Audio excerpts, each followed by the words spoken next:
All right, everyone, what's happening? It's Dave Mormon, home service business coach. I got my buddy in the house here, Mr. Brandon Lazar. How we doing today, Brandon? Better than I deserve. Thank you so much for having me here, Dave. This is awesome. Yeah, man, absolutely. Been meaning to get you on our show for a while, man, and to give everyone some context. Brandon and I go way back, everyone. Back in 2018, I want to say, I was getting a little baby business, Revive Washing, off the ground. Brandon, I don't even know where we ended up meeting, mate. Was it on Facebook, or do you have any memory of that? Yeah, I was thinking about that last night doing dishes. So I'm pretty sure I was on Josh Latimer's podcast, and I think you heard about me from there, and then we messaged, and yeah. Yeah, that's what it was, through Josh. I think we went through some of his trainings as well. And guys, Brandon was hospitable enough to me. He said, "Hey, I got a big boy business. You got a little boy business. You should come check it out." So crashed at his house for a couple days and really saw how a seven-figure business operates, and was able to learn a ton. And now we've both moved into to other roles, man. As time's grown, we've started families, and it's so cool to bring you back round circle here, man, on the show to hear your story. So thanks for being here. Yeah. Thank you for having me, and thanks for not being an axe murderer when I invited you into my house to crash on the couch. Uh, Kudos to my wife at the time, who was like, "Who's this guy?" It's so funny. And then you But no, came to our house as well, so that's funny. yeah, no, and I am just generally so thankful for our relationship. And I feel like that's just a good takeaway for anybody is like find a person and don't go to the top. Don't go to somebody who's already like figured it out necessarily and like has an, influence and a following. Find somebody who's like relatively at your level. Cause like I've gotten so much value. I remember, going through that busy season with you back and forth with voice notes on WhatsApp. Yeah. Like, Yeah. that's just so valuable and so crucial as an entrepreneur because it's a little bit of a lonely experience sometimes for us. Yeah. Yeah, I almost feel there's a time in for a couple seasons we were like each other's counselors, just like, "Hey, you'll never guess what, my guys didn't break one window, they broke two and got in an accident," right? There's all the stuff that you can't necessarily share to your spouse or to your clients or employees, because you have to have this facade that you have it all together as a leader, which is important. But I think having that battle buddy, man, was so beneficial. Absolutely. Absolutely. I couldn't agree with you more. So let's dive into your story, Brandon. People, if they don't know you, just tell us where the thing started. And I want to hear kind of the story of growth, because I love your story. It's not one that, you got this piece of information and you grew a seven-figure business overnight. It was like hustle, grind, blood, sweat, tears. So let's hear kind of where it started. Yeah, that's exactly what it was. Blood, sweat, and tears. And basically it was kind of cool because I was in my first year of college studying business. And literally it was like a borrowed friend's mom's minivan and like a ladder and like some business cards that were printed off at like the church printer. And like that was like minimum viable product for us. And we were like in business, right? And of course, like that's a good recommendation for any new entrepreneurs, like start as early as you can, right? Because like it's really hard to fail in that situation. I needed to make $5,000 so I could pay for tuition in September, right? And it was already like I don't know, April or May, right? So that's where it started. It was humble beginnings. Probably did like 19K our first year, and that like blew our minds. And but then also like having that business school to kind of like apply our learnings to like a real world example basically allowed us to continue to grow and scale. And in the end, it was 15 years in the home service business. We had 3 locations. We had 15 work vans, and we go from 2 technicians in February to 32 technicians in May every single year. Wow. That's amazing, man. A decade and a half doing this, multiple locations, over 30 technicians, man. That's it just sounds like a huge amount of a load of operational management. Can you talk through what it was? Even it's probably even hard to describe what it was like coordinating that amount of effort. Yeah, definitely. Like, I mean, at the core, you need good systems, right? And really, at 30,000 feet, I feel like you gotta have 2 levers in your business. You need one for sales and marketing. You need one for HR. And it sucks if one's pulled and one's not. And it sucks if the other one's pulled and the other one's not, right? We want to just gently ease them, and we need it to be predictable and consistent, right? But within each of those sides, we need a lot of systems because, like, in my opinion, our ability to expand and contract with seasonality is everything in this business. 100%, man. I feel like we've learned a lot. I've learned a lot from you, man, how I think you are a tighter operator in that, like, you really drive your teams for performance, where I think I can go a little too far the other. I'm like a little more the hands-off manager. They got it. They're all good. I remember when we were hanging out, man, we were having at good old Timmy Hortons in Canada.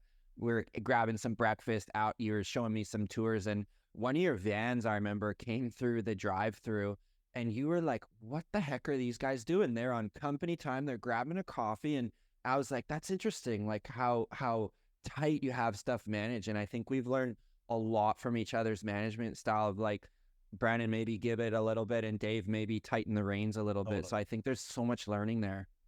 Exactly. And I'd say the inverse about my experience with you is like, okay, dude, like, that combined 15 minutes is not going to tip the profit and loss, right? So like, we're good here, So yeah, it's hard to find what is true, like, zero bearing, right? So I think, again, having that kind of respectful, competent voice that can kind of be your yin and yang is very helpful for sure. Yeah, totally. Talk me through, man, some of the growing pains. I know it's hard to sum up, but you did 19K, you grew it from there. Where were a few of the spots you were like, I'm a little stuck here? Because I know we got to give credit where credit's due, and like we learned both a ton from Josh Latimer, and I think there's a bunch of guys in the industry that when Josh was scaling up Birds Beware, we were all watching, being like, what is this guy doing in not such an affluent market, but not a market that's dissimilar to yours either? That was like a smaller market. So can you talk about a couple of the checkpoints, or like this? I remember this vividly. I got stuck here for maybe a season or two. Just tell us kind of where those points were. Yeah, I mean, I feel like business happens in seasons, like in itself. And then in reality, it's actually seasons when it comes to a home service business. So yeah, I feel like every step of the way is tricky and challenging. And at the end of the day, all you have is time, effort, or money to put towards the problems of that season, right? I recall, like, being up on the ladder answering phones, and I had a recording app, and I just literally sketched down the time of the call, and then 6 p.m. to 11 p.m. was the time to follow up with customers and be essentially what is a CSR. And that was a really tough season, right, to get through that. And then I recall when we tried to spread geographically just a bit too early. And I think some of that came from ego, like, call it what it is. Some of it was ego. We didn't need to spread. We had tons of more saturation to do locally, but we wanted to be, in multiple markets. That was really tricky, right? You get into the chicken and the egg situation where you put crews on the ground, hire them locally, and then wait for work, or do you get the work and then do this awkward commute thing with a lot of miles and a lot of overtime? Yeah. Right. So I feel like every kind of step of the way, you got some good things, but you also got some real challenges as well. Yeah. Have you seen even companies you work with try to jump to a second location? Because I think it's interesting. You went to multiple locations. You just mentioned a bit early. What needs to be in place for you as a coach to be like, you know what, Josh, like you're actually ready to get that second location? What's a couple things that really need to be dialed? Like, I think you got to realize that it's going to have some real challenges, ones that you're probably not aware of until you actually get there, right? And I think at the end of the day, like, if we're going to put an interval of effort in the direction of getting top line revenue, does it make more sense to do it there with kind of my left hand as I'm trying to lean? Or do I just focus on the turf that I'm already in, right? So number one has to be like, are we actually saturating the local market? And like, I come from a town of not even 100,000 people. I think last time I checked, it was 92,000 people. And we did over $1 million of gutter cleaning and window cleaning on a 9-month season here, right? So like, if you have the blessing of being in a bigger market, chances are high that you could do a lot more than you even think you can do there. Man, in doing the math, Brandon, it's like you're almost pumping $10 from every citizen of that. So a lot of us service markets, I know for mine, it's 600,000 people like live local in Surrey is going to actually pass Vancouver in the next 5 years. So I'm extrapolating that. I'm like, man, I could have a $6 million washing business if I apply Brandon's logic. And we think that's crazy, but it shows what's possible, man, with intentionality on like, we're just going to do gutters and windows. We're going to stay tight in this local market. And you took me on ride-alongs, man. You're like, we do that house, we do that, we do that. I'm like, that's crazy, man, how much domination you can create in a local market. Yeah.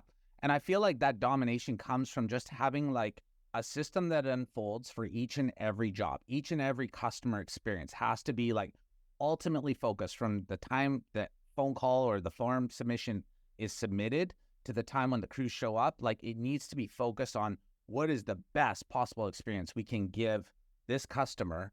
And ultimately that's what's going to go on the wall. That's what's going to resonate. That's what they're going to, refer out and call back on. Like it's the feeling we leave behind, not the quality necessarily of the thing that we do. Yeah. Let's talk a little more on that, man, because I know you are kind of king of like a lean and mean marketing budget. So like staffing up 15 crews would be thousands of jobs. So how did you make the phone ring? Like what did that look like from a marketing perspective? Yeah. And like, absolutely. And like in a non-braggy fashion, like, cause I feel like it's just important to say what kind of the reality was. On a $1.5 million business, our marketing spend was $10,000 the final year. Wow. So yeah, absolutely. As far as it goes, for me, it comes down to low-hanging fruit, right? The things that are quick, easy, and cheap. We have to be all in on those things before we swipe our credit card or ask Google to help us out, or Facebook or whatever else, right? Sometimes that also means like boots on the ground, and we're going to do some stuff that's not necessarily fun in the moment, but it does get us a good ROI, good response, and a very low customer acquisition cost, right? So for us in like the real world, what that translated to was right from day one, we almost like trained our customer base that we're going to do a spring reminder email and potentially a summer promo, and then a last call for fall email. And that was just like almost like on a religious level. Those two things would happen, so much so to the point where we've on occasion received like a negative or like an angry call from a customer saying, hey, we didn't receive our reminder email. What's going on? Right? Like, nice. Wow. They wanted to get that. And they were kind of trained on that basis. Right. Yeah. Yeah. I remember the first time you told me that, man, I was almost of like disbelief of like, you have such a big business, but you only do like a few emails per year. And I remember you showing me like a little video screen share of just like, Dave, we send our email out an hour ago. Look at this. And they're just like, give me a date, wink. And I'm like, this is like, it's like a freaking like vending machine, man. You pull it and it's like, here's 100 jobs, Brandon. It's just like pretty cool. But the point I want to drive home in is that you stayed in the game for 15 years. And I think to someone listening, they've got a 100K business, like to just say, we're going to send 3 emails. Could you grow to $1 million this year with it? Probably not. Like, I think just the fact that you stayed in the game and you compounded every year. Do you mind touching on that, man? What did it take to do this for 1.5 decades? Yeah, totally. And again, I relate back to like, we got to be hyper focused on the value proposition that we're offering to our customer, right? So it is like the business of being on stage, right? What is the experience and what is the feeling? I think that repeated on multiple years. And then, yeah, you're going to need some inflow marketing and some leads at some point, but then continuing to just really foster that relationship goes a long ways. The other main one that we used was home shows. We really liked home shows. It was such a great opportunity to do like rapid fire, right? And to me, it's like you got to be in the first booth on the right-hand side because we know people go counterclockwise.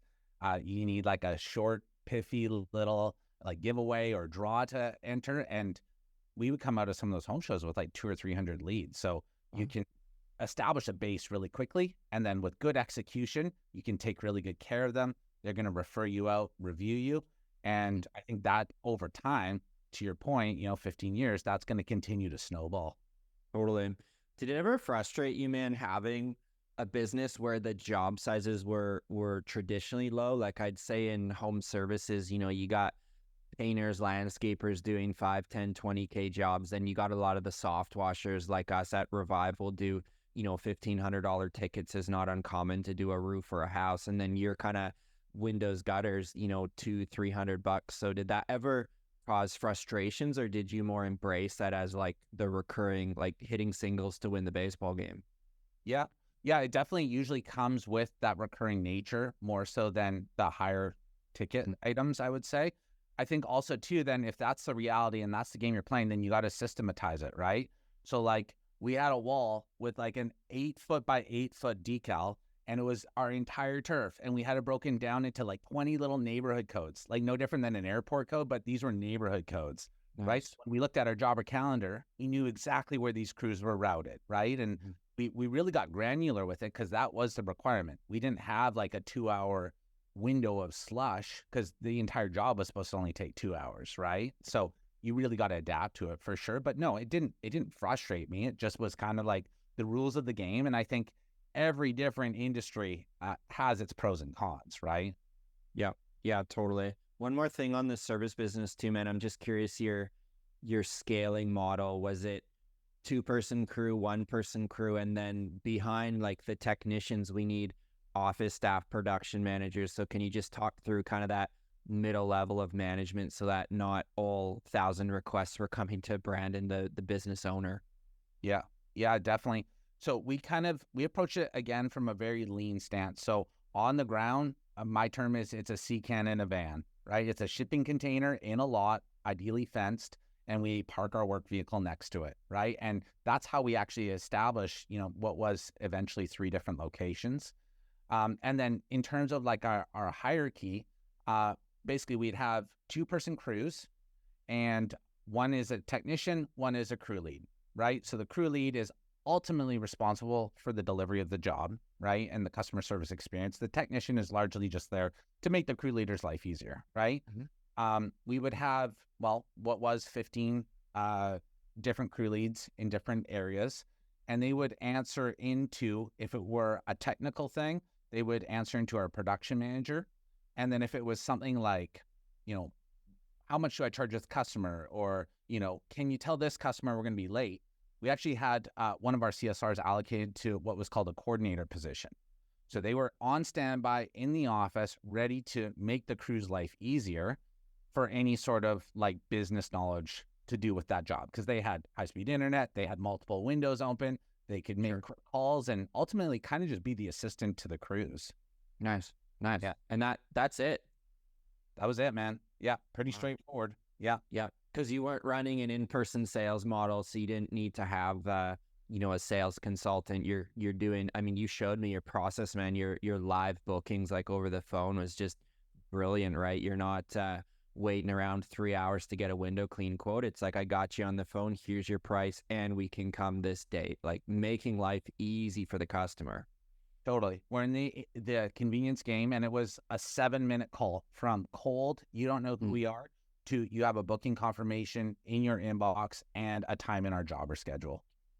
Let's push on that a bit, man. Do you think business owners today have got a little bit lazy with that? Like just hearing your business, and man, and I've seen it runs simply with very few bells and whistles, so much to like your uniforms, man, were just basic. You bought I think you bought Caravans, right? We got those in Astros and Savannahs, like just basic. You're not complicating your process with all these different packages and this and that. They're not waiting for a quote. Like, I think you kept things really simple, and I think that's like a good message for the listeners and viewers to grab off our talk here, is like the power of just keeping things simple for scaling. Yeah, and don't get me wrong, like I think add-ons and packages are absolute like fire and dynamite, right? So if you can incorporate those, by all means. I think the other unspoken reality though, if you're in the normal home service industry and your ticket is, I don't know, sub $1,000, I would venture to say that probably half of the average consideration from your potential customer is just situated around convenience, right? Like, yeah, there's these other cohorts that they're gonna grill you, and they're gonna want the breakdown, and they're gonna have tons of questions. A lot of people just want you to be responsive and want you to allow them to take this thing off their list, right? Yeah. And So that responsiveness, that speed, and those systems that are just ultimately very lightweight and easy to execute on is everything. Yeah, man. And I think the affluent who are not high C on the disc assessment is like, you want to put your time more into like, where's the family going on vacation? What are we doing for dinner? What time's that hockey practice on the weekend? Not like, what is the technical are they going to clean the gutters by hand or with a gutter vac? Like, I don't care. I just want my gutters clean. So it's like that you're serving that person, right? So I just want my gutters clean and I want my weekend back, right? Yeah. So absolutely. And that has to be kind of like our mantra and our approach. Again, from the initial phone call right through to, the happy call goes out at the end, just thanking them for the service. Yeah, totally, man. Yeah. One more thing I want to touch on, man, is like, there's no perfect business on earth. And you and I have talked about this a number of times. I like to say the phrase, owning a home service business is a young man or a young woman's sport, because we started similar times, man. I came out of the student painting game. I'm 19. We both bought real estate. We grew our companies, and then you turn 30, and now I'm 35, right? And you start thinking, man, like there when you're doing scale like you are, you just tend to get I think deal with the same things over, and maybe your whole brain's not engaged as much. And so I believe either the business owners are going to be the operator, or you're going to have to hire people, and hiring people at the scale you did comes at a cost. So I'd love to just hear, man, kind of the unspoken side of owning a quickly growing home service business. Like, what, it's not all sunshine and rainbows. So I'd just love to give you the mic for a minute or two and just hear your perspective on that. Yeah, definitely. What we do is hard. It's lonely. And sometimes it feels like the world's just out to get you, and it is rock up a hill, right? So absolutely, I agree with that. I think you got to put yourself in a position where you're always looking for other opportunities, because to your point, it could be considered a young person's sport. And diversification it's hard to come up with an argument against it in business, right? Like, it's always good to diversify. So in doing that and to suss that out, you always got to be on the lookout for other alternatives in terms of what you provide your customers, maybe problems that you're going through that you're having to figure out a solution for, maybe just being smart with your money and in putting it in some sort of like revenue generating asset, like whatever it is. I think when you can get to that place where you don't have to do this thing anymore, you're choosing to do this thing, and you're choosing it on like a business level and it holds water, that's such a nice equation to deal with versus like, well, honey, I got to go to work again because like this is what needs to happen for us to function as humans, right? Totally, man. Totally. And it's like, it's such active earned income, especially in the early days, right? You're cleaning windows, or you're hiring a crew to do it, but you're still very much in the day-to-day. There are other ways to make income, which tend to require, man, more capital up front. And so I think it's like both of us got into our service businesses pretty easily with a couple $100. That's like the big pro of it. But the negative is like, anyone can enter. There can be some significant cost competition, and then you get into dealing with very entry-level labor, which can create challenges, right? And it's easy to say, put your money in real estate. A lot of times you need to have, a little nest egg to play with. So it's like, it's a great way to make active income. But to your point, asking yourself, what are you doing with that earned active income that's generating the long-term wealth? Like, that's the question to answer.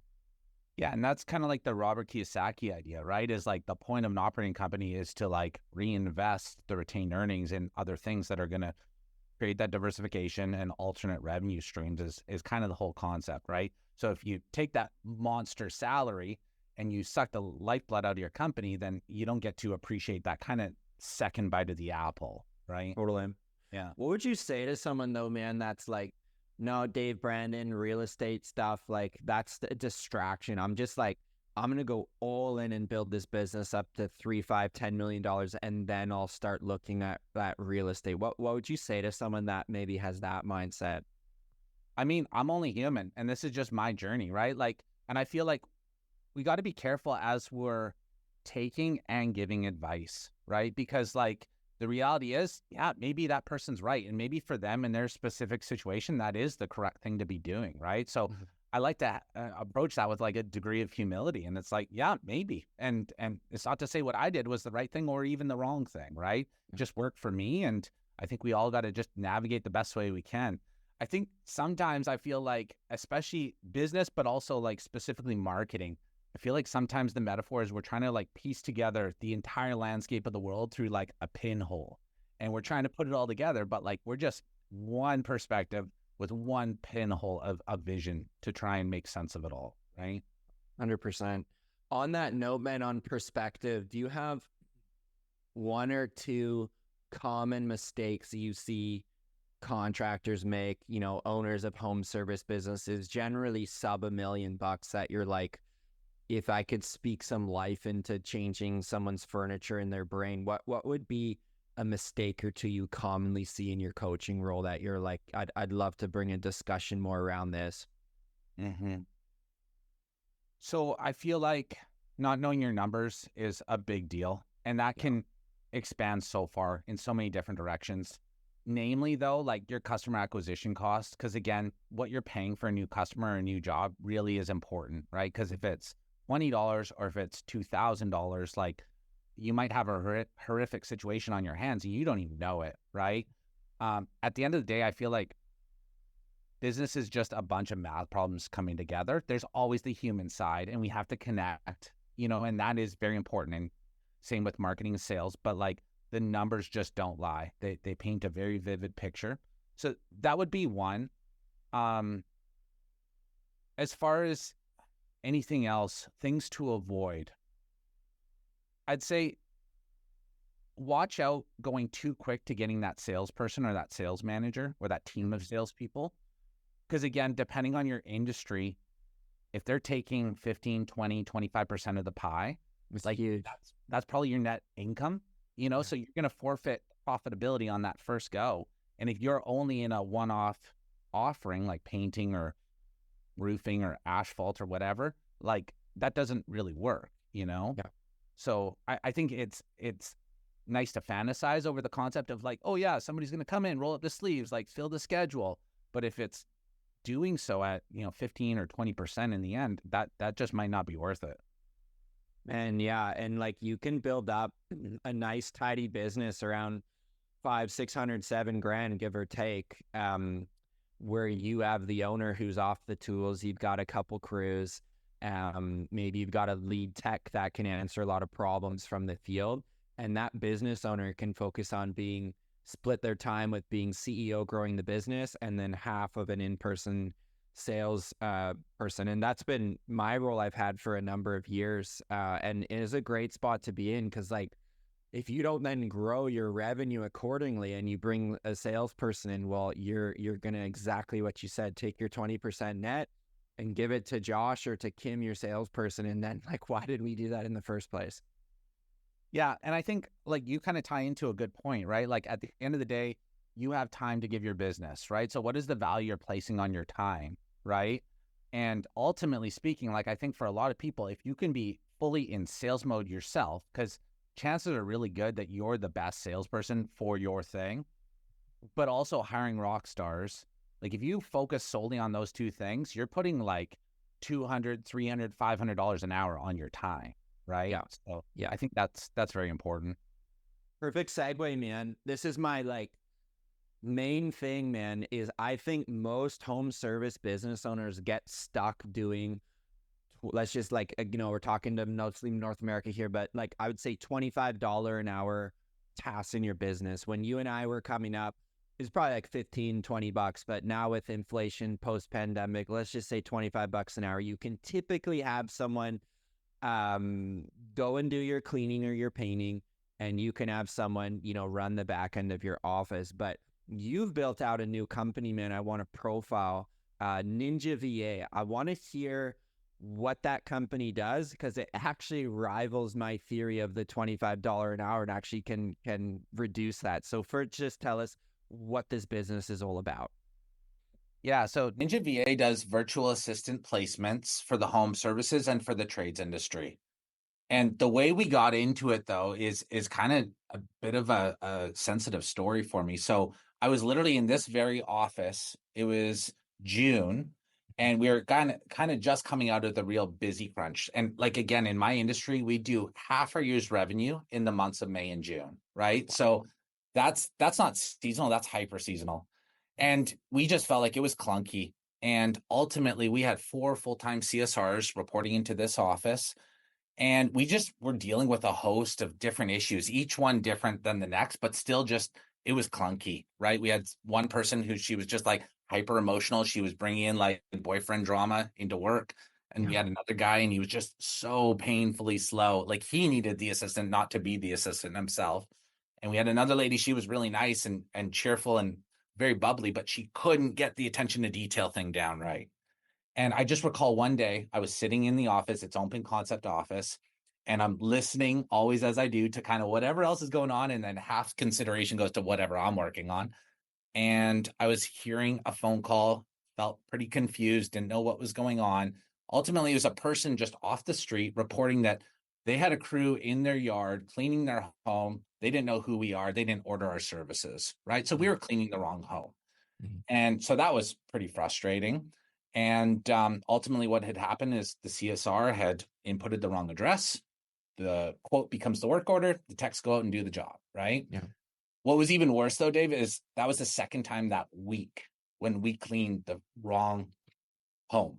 Yeah. So at that point, I knew like, okay, this can't go on. We can't do this. I'm paying like $23 to $25 an hour plus burdens on top, and that was rewind like 3 years ago, right? So ultimately it left me in a position feeling like overpayment for under delivery. And I Yeah. just can't keep doing that. This is not sustainable. It's not scalable, right? Mhm. My benchmark for success is, did you show up and were you sober? You know, Yeah. we got to be Yeah. doing better than that if we're trying to like create something notable here. Wow. So I did something that really sucked, man. And I went through and I terminated 4 people's employment, Wow. and it was just one after the other, and it sucked. And I blame Yeah. myself first, right? Like I'm half that equation at least. Yeah, they were Mhm. deficient, but I hired them. I was in charge of training them, and ultimately it didn't work out. So like, Yeah. you got to blame yourself. And that's how Yeah. we started in our journey with virtual assistants. We kind of skinned our knees and bruised our elbows a little bit. It wasn't all perfect, but in the end, we basically got to the point where we had 4 full-time VAs. We had a manager of the VAs, so all the other VAs answered to Jan, and ultimately anything call related, email handling, CRM use, it all went through the virtual assistants. Wow. So for listeners, VA virtual assistant. So we're talking about a guy or a girl that's not local that is going to help you with all the back end stuff we deal with running a business. So, like Brandon, that would be inbound calls, emails, dealing on your CRM. Is there anything other tasks that you're like, God, this is pretty prominent that the team does as well? I always say and all, right? Because we're like a small, imperfect business. And, we got shiny object syndrome. So it could be booking you a flight, it could be a personal assistant, Yeah. or it could be, creating a PDF that's a welcome document for your new hires, right? Yeah. Like it's kind of Yeah. all other things. But yeah, and Okay. for the most part, we always employ virtual assistants in the Philippines. The Yeah. Philippines has been in what's called BPO, business process outsourcing industry, for a long time now. So it's Mhm. very westernized, right? So Yeah. there's not a lot of culture gap to overcome. Mhm. And they speak really great English. And ultimately, it's not, blood is still red. We're still dealing with humans here. But ultimately, what you get is, for $8 to $10 an hour, you get somebody who is committed, detail oriented, hardworking, and at the end of it all, they're appreciative. Because, man, them working across the world in the US or Canada, like they're making great money back home. Like my wife and I, we did like a 3 week tour through Philippines shortly after our honeymoon. Is like one of the coolest countries that we've been to. And like that was back in 2019. But man, like I'm talking like beer, taxi ride, dinner, and like you're in with a nice tip for like $10. Like it's just like Yeah. you can't even make this stuff up. So like when you're paying someone that amount per hour to run a westernized business, run the back end, like that's a high honor for these people, man. It's literally more than a dentist makes locally. And for a reference point to your point, a teacher there makes like $2 to $3 an hour. So we're Wow. talking like multiples of salary. Mm. And it's great. Like they work on your local hours. That's one of the the requirements, Mhm. and they speak with little to no accent. That's the other requirement. Because at the end of the day, they're the face of your business. They're the most important person in your company when that phone rings. So Mhm. that's something that we take very, very seriously as well in our hiring funnel. Yeah, so like devil's advocate on virtual assistants, you just hit that one would be Brandon, like they're gonna have an accent, and maybe they don't know my local market. And then Brandon, I've hired a VA before. I found on Upwork, I had them in, and it was like the worst week of my life. So like again, lack of training and expectations. So anything else you want to say with like common misconceptions? Because this whole landscape's changing, man. But like common misconceptions towards hiring a virtual assistant. Yeah, it's definitely changing quick because, like, with the inflation we have, that's going to apply to wages. Like, it has to, right? So, um, we're already less than half that of a local in-person employee, and it's going to continue to rise, and it's going to make Mhm. more and more sense as we go here. Yeah. Misconceptions are the verbal English is not Mhm. great. And Mhm. yeah, that can definitely be the case. Like for us, on average, we have 200 initial applicants for one candidate.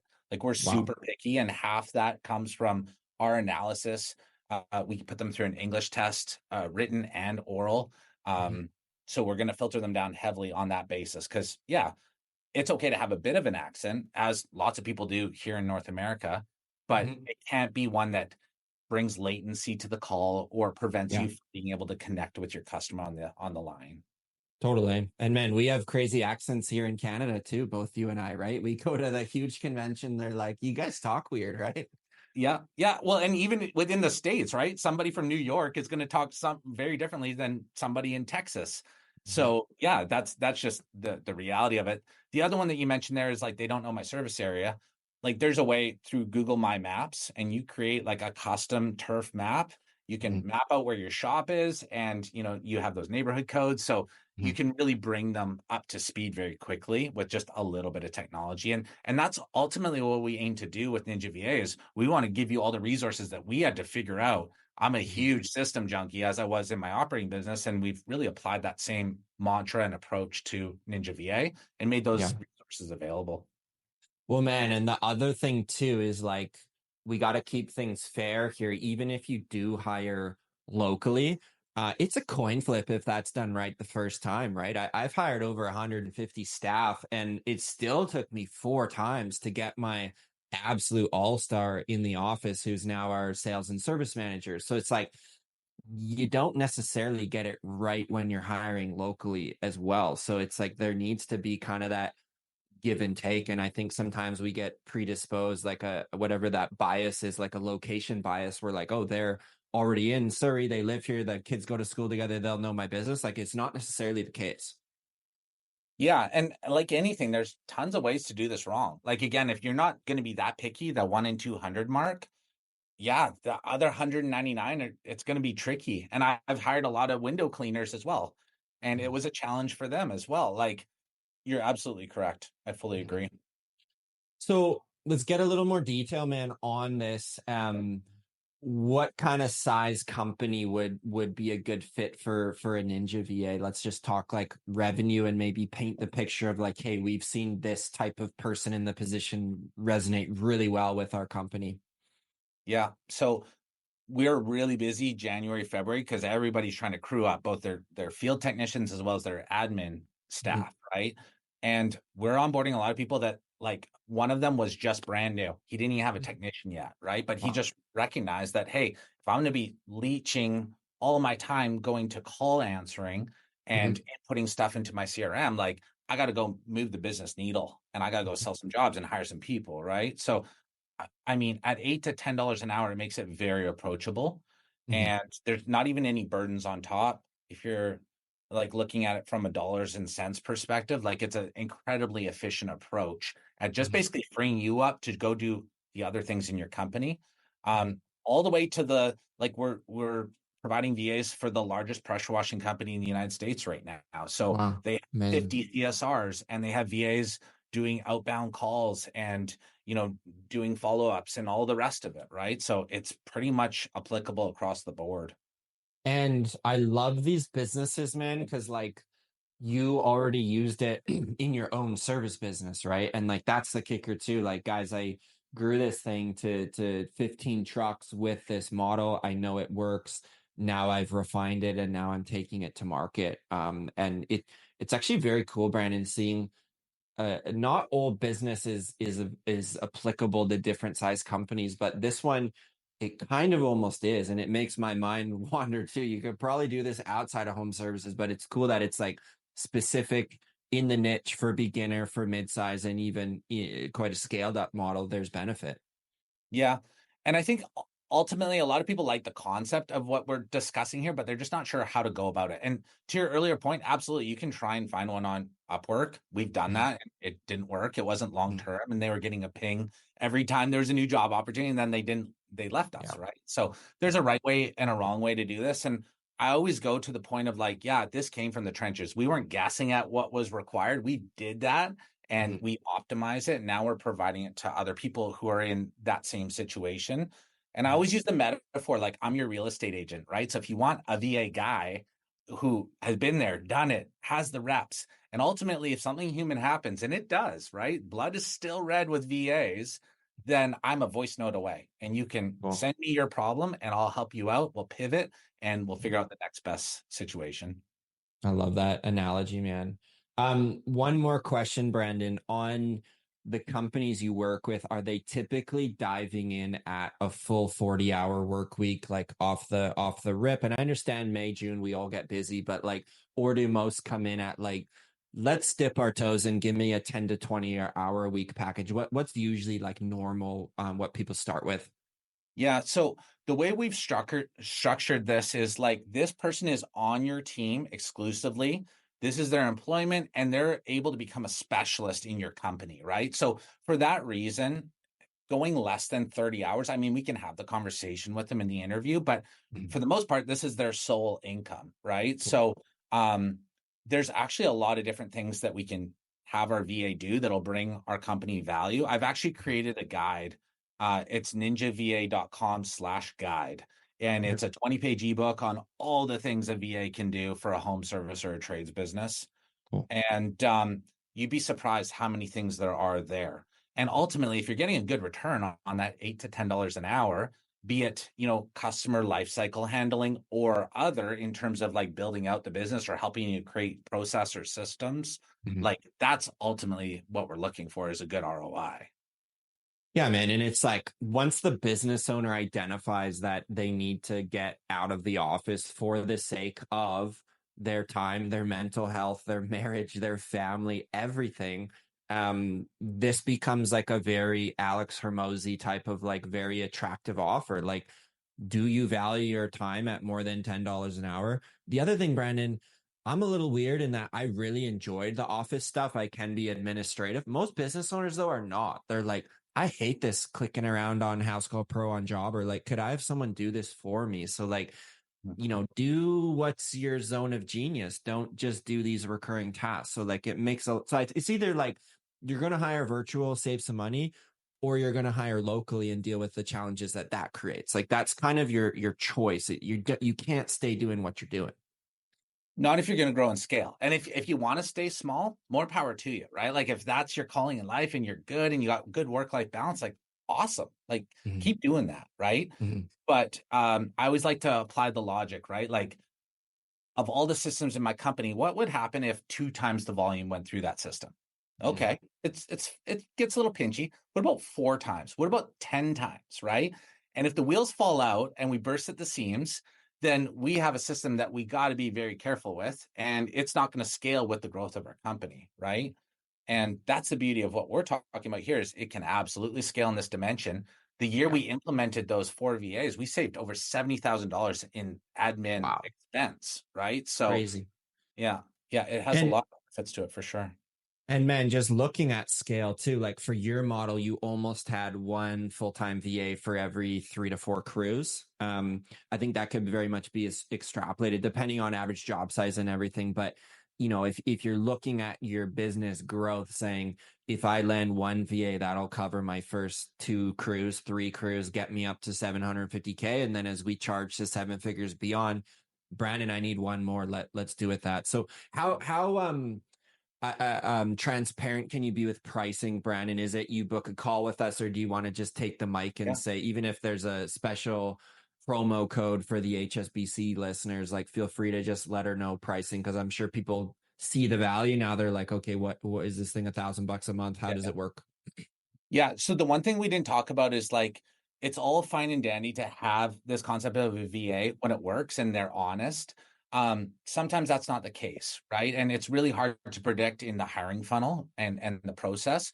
So what we've actually built out is a bunch of custom software that basically holds your hand and helps you with the relationship with your VA. So when you log into the dashboard, you don't only see that they're online, but you also see live screen grabs of what they're currently working on, Wow, or cool. if there's mouse movement or keyboard activity, right? And that's a thing. Unfortunately, in the VA space, it's called padding, right? Where a VA with lacking moral fiber might have 3 or 4 jobs that they're working simultaneously and not giving any one specific employer full focus, right? So we kind of Yeah, bridge that with the technology, which is really cool. yeah. Um, in terms of the cash outlay, basically it's $9.95 for a placement. We do have a special promo code set up for Home Service Business Coach, so it's just Okay. HSBC. And if you So, do that, basically you save $100 off in the initial placement. mhm. In that placement, we give a 12-month replacement guarantee, because that's the other question a lot of people have is like, okay, that's great. $9.95, I see that. I break even pretty quick, whatever. But what happens in month 2 when, somebody, moves or has a baby or something, Mhm. human happens, right? And for that reason, we don't have to do it hardly ever, but we do extend a 12-month replacement guarantee. Mhm. So we would just swap them out with somebody else and kind of start the process over to a degree, but also you're not left high and dry, right? Yeah, not everyone's going to stick around forever. So I think there's Mm. transition, whether you're hiring locally or going with Ninja VA. So man, that like you're basically $1,000. You save 100 with the promo code, and then you're, just so I'm clear, the ongoing, you're just covering that hourly wage of that VA, which you said lands somewhere in $8 to $10, somewhere around there per hour. Yeah. So for $8 to $10 an hour, and again, this fluctuates as it does locally, right? Mhm. In terms of their knowledge, skills, and experience. But ultimately, that covers you get to pay with your credit card, which is really cool for cash back or rewards. Business class was never so attainable. Mhm. We administer the weekly payroll, which is super easy, and it kind of just happens in the background. You don't have to worry about getting money to the Philippines. And then there's the software that's included. And then we have a small agency fee as well, but the vast majority goes straight to the VA themselves. And again, it's easy to create a long lasting relationship in this dimension because we're providing really great paying jobs there. And ultimately, my whole mission here is to help 1,000 business owners each save 1,000 hours of time while giving out a ton of jobs in the Philippines, right? Dude, I That's love the goal. that. 1,000 business owners, let's just wrap my head around this. 1,000 business owners saving 1,000 hours of time. And Brandon, they're saving 1,000 hours of time like almost in their first year, are they not? Oh yeah, that's like 6 months. Yeah. And even on the placement fee, like you'll break even inside of 2 weeks on that placement fee when you compare them apples to what you'd pay for the same caliber individual locally. So Yeah. it makes a lot of sense. Yes, it's kind of racks your brain. You got to look at things maybe a little bit differently. You need a VoIP phone system. And again, we got guides and all the how-to documentation and support to help you through it. But Yeah. once you get it ready for somebody to come in from abroad or virtually, it creates a system that's very lean. Yeah. No, man, super, super cool. Lastly, timeline, like this episode's gonna come out before the springtime hits. So we say go, Brandon, give us the promo. Thank you very much. What's the timeline of like onboarding and getting going that you typically see? Yeah, so we fluctuate too. This is our busy season as well, kind of right before everybody else's busy season because everyone's trying to crew up.